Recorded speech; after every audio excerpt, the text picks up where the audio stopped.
What exactly are you doing here? I'm here on a photography assignment. I didn't just come here to take pictures.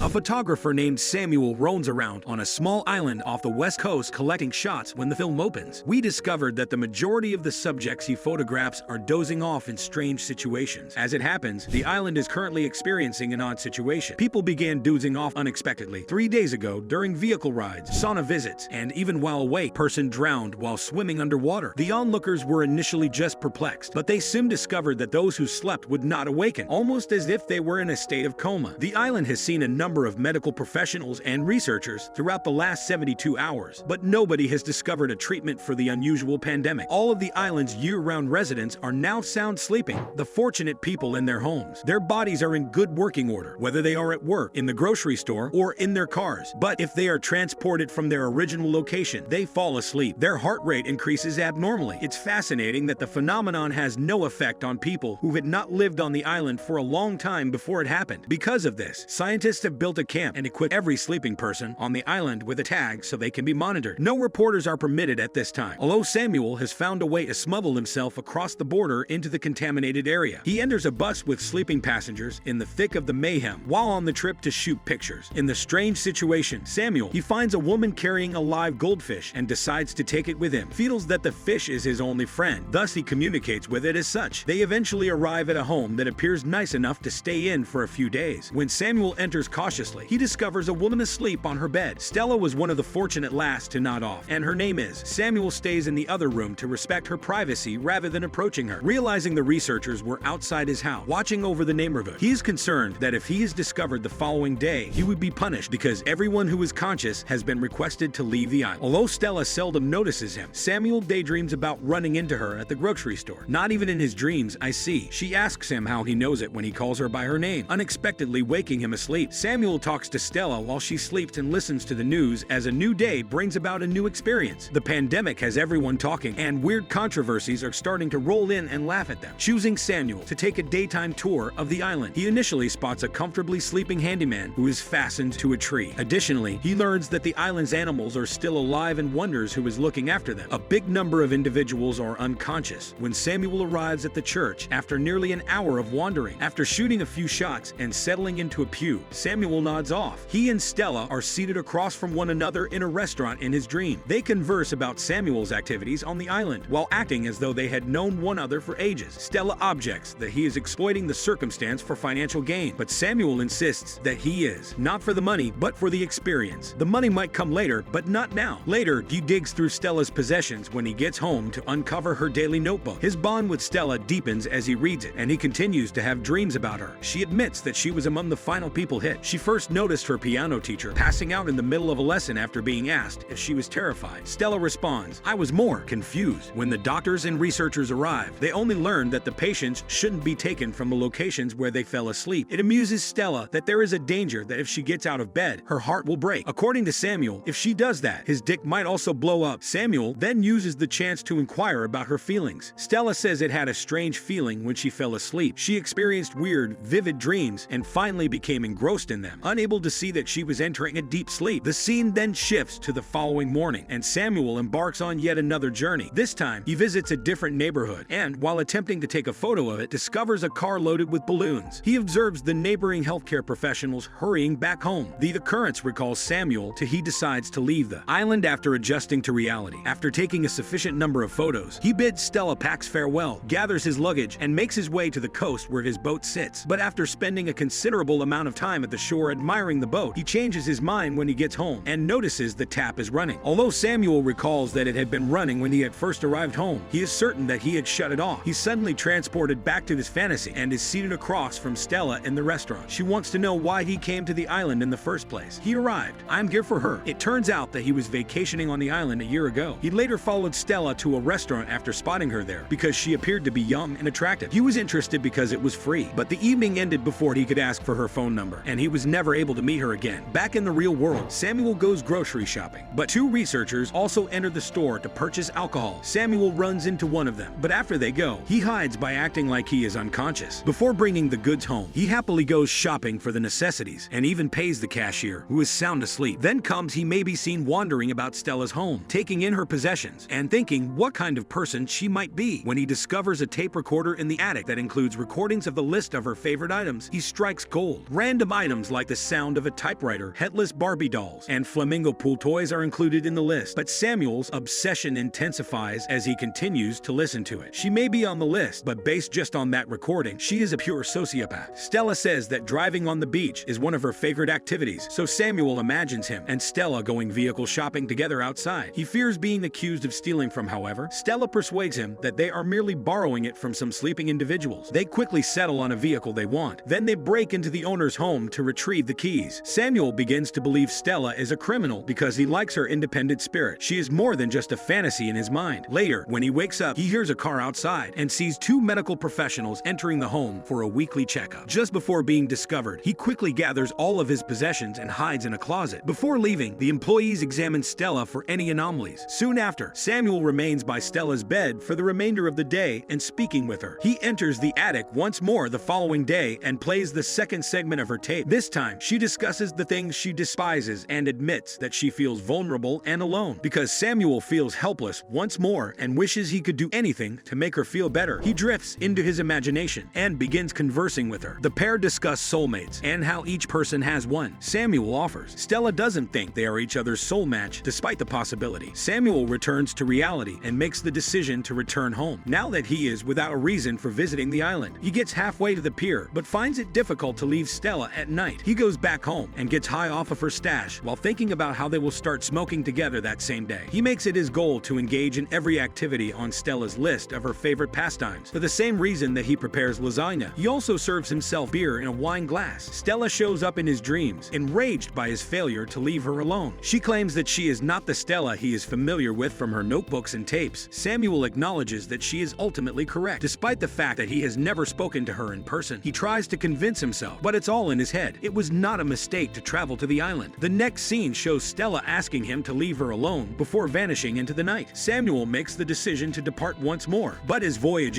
this time is different. While traveling, he experiences odd hallucinations and acute thirst. Thirst is the slaker. In an effort to stay awake, he breaks into an apartment, but the more he drinks, the more thirsty he becomes. The more the walls start closing in on him, filling him with anxiety. As he makes every effort to stay awake, an imaginary Stella calls him back home, abruptly awakens, and rushes back to her home, saying that if falling asleep is inevitable, he would prefer to sleep. The following morning, she was close to Samuel's. Totally unprepared, he awakens. He's not sure how long he can stay up, though, to take advantage of the current opportunity. In case Stella ever reads them, he keeps notes for her. He needs the entire day, and when it's through, he too passes out. Time goes by. Stella starts to wiggle when she sleeps a few days later. The situation changes. She realizes she has no energy when she wakes her eyes wide after sleeping for more than a week and proceeds to drink water from the tap. This is when she sees a second toothbrush on the counter and assumes she has been sharing a home with someone else. Stella is hesitantly walking up to a dozing Samuel in the living room, more perplexed than afraid. She attempts to wake him up, but eventually gives up. There are many random items throughout the home. She enjoys a gigantic flamingo floaty and a Barbie doll without a head. Stella is pleasantly thrilled to see them, but her joy quickly fades when she learns the truth. In a moment of fury, Samuel reads her journals and listens to her teaching assistants. She discovers after hitting him multiple times the notes he included there for her. He tells her that he's sorry for listening to her cassettes and that she's okay. Similar to everyone else, he reassures her that it's alright to feel alone and to develop a defense mechanism, but he urges her to be authentic. Stella is overwhelmed by the notes and realizes that the stranger in her home knows every last detail about her, just as she does. Forever, she has multiple dreams with Samuel in them during the following few days, as he did with her in his fantasies. They talk about his likes, dislikes, anxieties, and obligations, despite the fact that they have never even physically met. Stella is aware of their relationship. Like a result, she looks after him just like he did for her. After that, Stella wakes up later than usual in the morning. To one's happy surprise, Samuel doesn't stay on the couch longer. He was sleeping on one of the two when they first met in the kitchen. But to them, it seems like a reunion of lovers. Samuel shakes her hand and introduces himself after many years. I'm glad to hear that she enjoyed meeting him just as much. The bus where it all began is returned again in the concluding scene. When the woman whose goldfish Samuel had taken awakes, we notice that she now holds two fish in her hand. hands. Except for a few people in London, this movie was delivered to you through chloroform. For more content like this, subscribe to support the channel, enable alerts, and leave a like. Thank you for watching.